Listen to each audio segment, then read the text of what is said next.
Eu tive uma ocorrência dentro do Areal, que eu tinha chegado por serviço, a gente estava numa operação, força total, e a operação começava às 2 horas, e eu cheguei às 2 horas no quartel, só que eu já vim de casa fardado, né? Vim de carro, vidro fumê, vim de casa fardado. E aí quando eu cheguei lá, os caras já estavam se arrumando para descer, porque já tinha uma ocorrência, tinha uma informação no Areal de vários homens armados. E eu não deu tempo de eu ir na sala de e-mails. Para quem não sabe, sala de e-mails no quartel é onde a gente carreguei o armamento.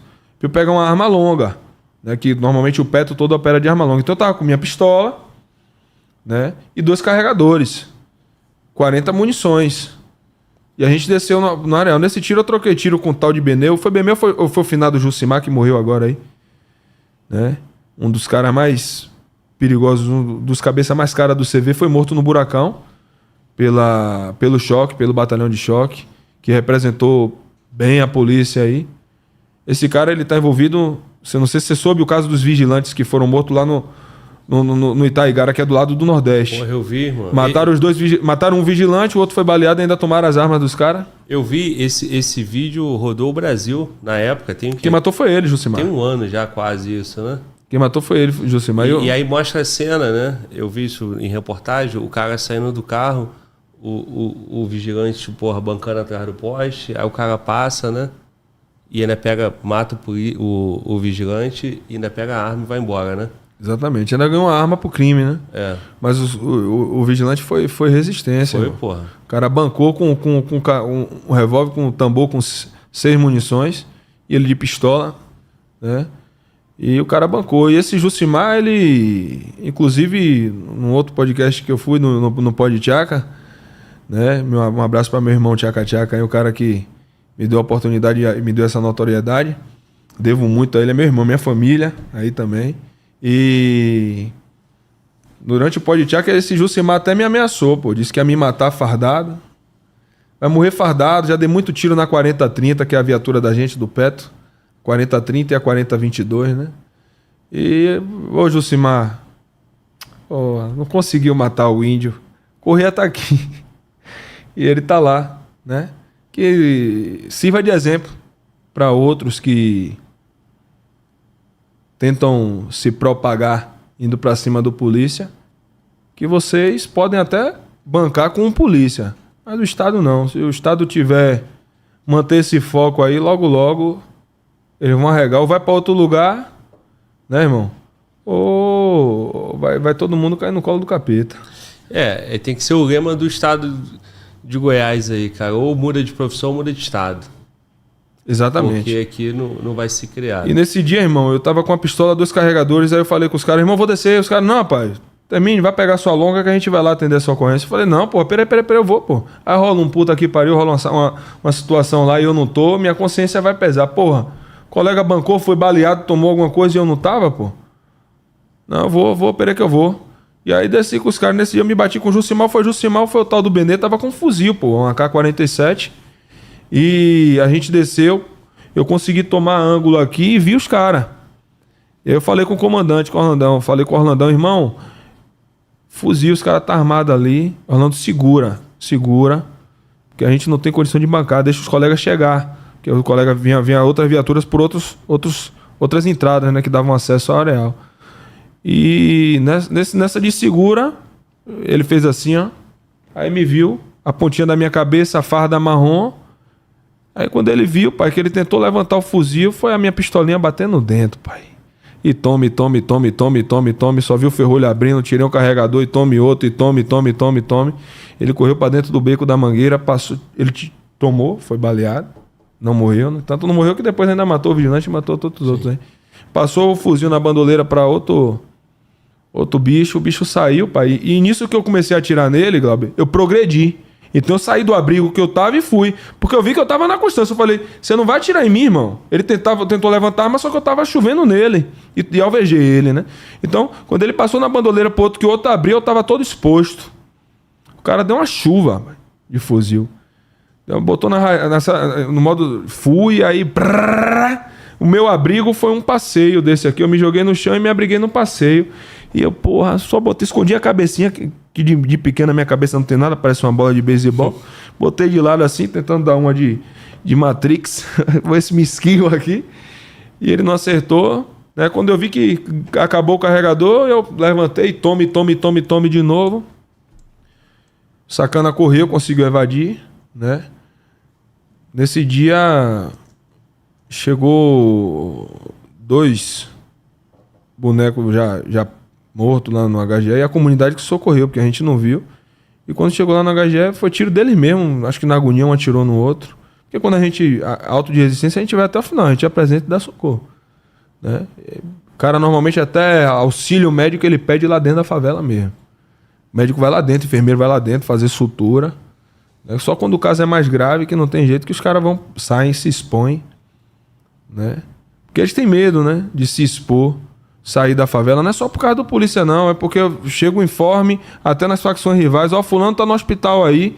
E quando o cara sai do hospital, a facção rival passa aí.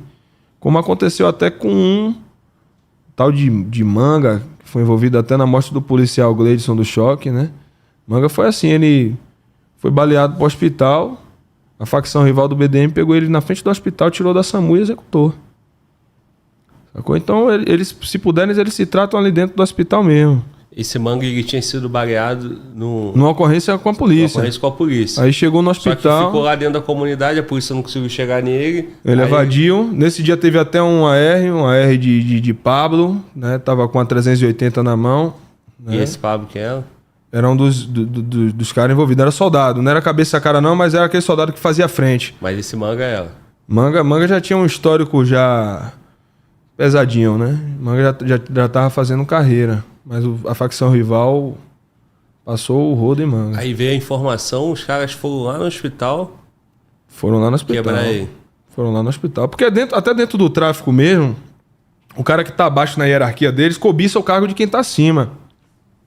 Então, entre ele mesmo rola covardia, né? Vai ver alguém que tava galgando o espaço que Manga tinha no tráfico, né? E aí... Ó, a Manga tá aí no hospital aí, tiraram ele da SAMU e passaram o pau em Manga.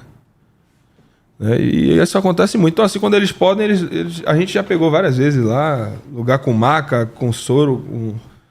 Os cara fazem lá dentro mesmo o curativozinho. Quando não tem jeito, que precisa de sangue ou alguma coisa hemorrágica, eles saem. Né? Mas eles têm esse medo.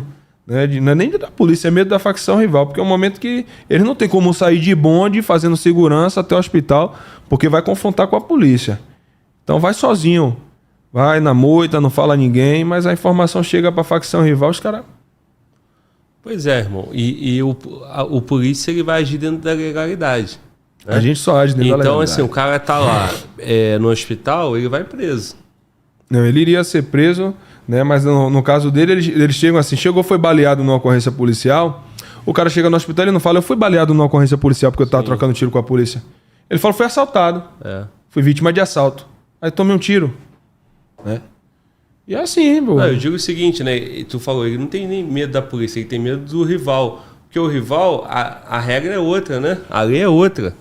Então os caras vão para executar mesmo. Lá no Nordeste eles têm medo do rival, mas a terrível 40-30, sim, eles não se expõem muito não. Pô. É aquele, normalmente a gente tem confronto armado, tem aquelas trocas de tiro mais intensas, é um bancando aqui para o outro recolher o material, né, que às vezes tá com droga, arma, dinheiro ali, eles estão recolhendo para poder ganhar o pinote. Fala, mano, volta.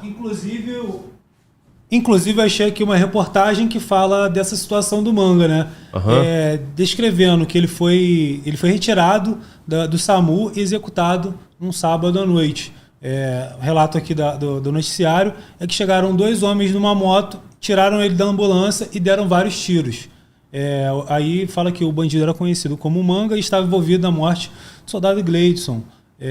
O PM foi morto no mês de maio, isso foi em junho, né? Foi recente, eu lembro que a gente estava aqui num podcast. Julho. Isso. E foi dia 1º de julho. Aí aqui está escrito, Manga era nascido e criado no Nordeste Amaralina e suspeito de vários homicídios em Salvador. Eu tenho foto dele com fuzil. Era criado mesmo, né? Era cria já criado. Tem imagem aí nessa reportagem? Se tiver, tem sim. Vai jogar aqui? Preparar aqui. Ou joga a própria reportagem aqui e vai passando. Mas deixa eu falar com o Correia aqui, é o seguinte. Quando tu falou, né, cara, no início ali do nosso papo... É a carinha do menino inocente. Essa carinha ele tá fazendo a cara de bom moço, mas eu tenho uma Pois foto dele com um cara. fuzil na mão, com M4 na mão. Porra, olha a Lojuca aí. A Lojuca vai ter que pagar uma moeda pro canal aqui, É. ó. Porra, mais uma propaganda aí, ó. Hein? Mas esse homem não dorme não, pô. Toda ocorrência policial, Marcelo Castro tá lá. É, né, cara? Ontem ele tava aqui e tava Já fazendo tava- reportagem aí também. Infelizmente no enterro do colega. Hein? Olha só, irmão. Isso aí é um menino, é um jovem, É. né? Quando bota essa fotinha assim. Tá vendo né, cara? o dedo dele ali? Pra o juiz de sofá é só um dedo de paz e amor. Paz e amor. Não, é CV. É, Do Eletrinha, comando vermelho. é, E aqui, ó, a pistola. é. É o coldre da pistola ali. Bonequinho aí. Mas aí quando vem na mídia, pô, né, que não tem muito compromisso com a segurança pública e que é só... Não, queriam botar na conta do polícia essa Não, morte. olha só, se você corta aí no braço dele ali, ó, primeiro que aquele couro ali ninguém vai ver. Você vê porque tu manja, tu é o cara especialista aí, tu tá na rua o tempo todo, tu é polícia. Mas o brasileiro ali que não é polícia não vai ver. Não, ainda olha, com essa carinha dele aí, Com essa carinha dele, com esse Pô, dedinho velho, aqui, uma criança, um menino- É igual o filho de um monte de gente, tinha um futuro pô. pela frente E o olhar é leve, né, mano? Mas quando ele tá Leve. aterrorizando alguém num 5-7, Não, não é a foto, esse dele, olhar, a foto não, dele pô. que eu tenho, eu acho que eu não tenho mais no celular, na foto dele com o M4, se você mostrar a foto, você vai achar que era outra pessoa. Mano, volta que vai colocar outra aí. Olha só, irmão. E aí, tu tava se referindo ao cara que matou os vigilantes, né? Sim. Tu E ele trou- tava também? Ele e Jucimar. Tava junto. Tava na ocorrência do vigilante. E aí, no início da nossa conversa, tu falou, cara, porra, o polícia quando mata, ele tá salvando. Porque aquele cara ali que trocou com a polícia e foi neutralizado, quando ele sobrevive ou quando a polícia não consegue pegar, ele vai matar vários outros lá na Exatamente. frente. Esse caso é um exemplo perfeito disso. Uma semana antes dos vigilantes morrer, eu tive uma ocorrência que foi um auto de resistência meu também, com um sacaninha, um tal de Rubinho, também era envolvido lá. E eu achei até que era a Jucimar que tava com ele, mas não, era um tal do Malhado, que uma hora depois revelou pra mim, mas foi uma semana antes. E eu fiquei preocupado porque eu falei, pô, me bati com o Jucimar, não consegui neutralizar ele, e agora os vigilantes estão mortos. Aí eu trouxe até esse peso pra mim, eu falei, porra, velho. Mas não foi o caso não, foram outras pessoas. Mas a realidade é essa aí que você falou, irmão. A gente salva a vida, às vezes, tendo que tirar a vida de um cara desse, tirar ele de circulação. Mas não é por opção nossa, não é por escolha nossa, é por escolha dele. E como foi você ver a reportagem da morte do vigilante, sabendo que você tinha trocado tiro com ele de pistola e de AK-47? A gente, o Peto todo já trocou tiro com o Jucimar, né? Eu acho que todo mundo... Quando morre um pai de família, irmão, um cidadão de bem, eu me coloco no lugar, eu sei a dor que a família passa, eu sofri a consequência da violência urbana dentro da minha família, né? E me surpreende algumas políticas públicas que hoje a gente vê dizer que esse crescimento de armamento no Brasil é por causa do governo do antigo presidente que legalizou as armas pros CACs. Eu nunca peguei, viu, velho? Arma de CAC na mão de traficante.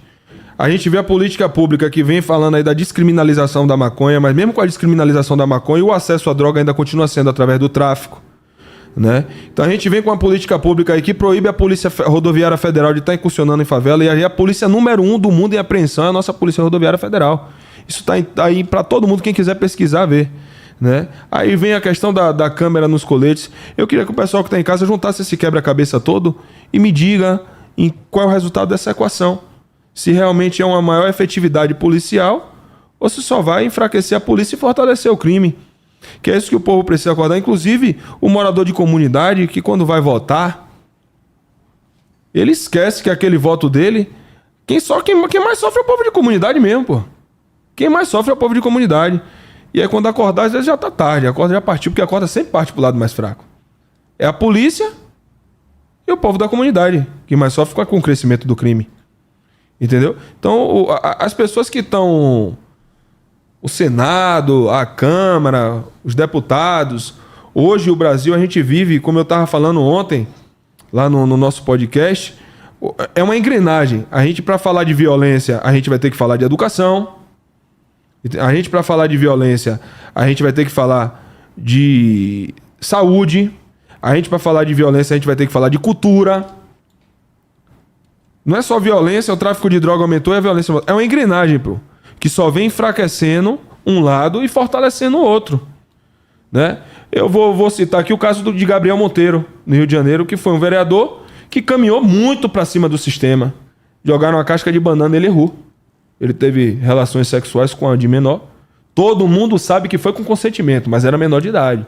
Ele errou. Mas era um cara que foi para cima para combater. Né? E quem condenou ele, se condenou se dizendo que está preocupado com a pedofilia, está preocupado com estupro.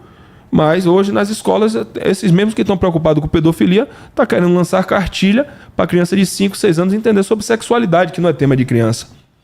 Então, o pessoal que está em casa, sempre a minha guerra é trazer conhecimento para que a gente tenha que trocar menos tiro, porra. Trazer conhecimento para que a gente trocar menos tiro. Se o povo entender... Cara, você tá vendo aí, como falou, Manga, Jucimar.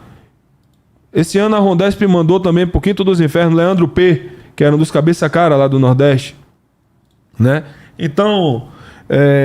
Aí, ó, essa foto é porra, sacanha. Cara, esse menino é bom, pô. O menino é bom pra... Ele foi buscar a foto. Rapaz... Ó a carinha do menino e ó a carinha do menino. Aqui já tá mais cobra criada, né? Vai com Deus, Trembara, MG. Nós tá boladão. Nós tá boladão. Trembala. Trembala. MG, Manga. Esse aí, infelizmente, caiu na mão do próprio crime, né?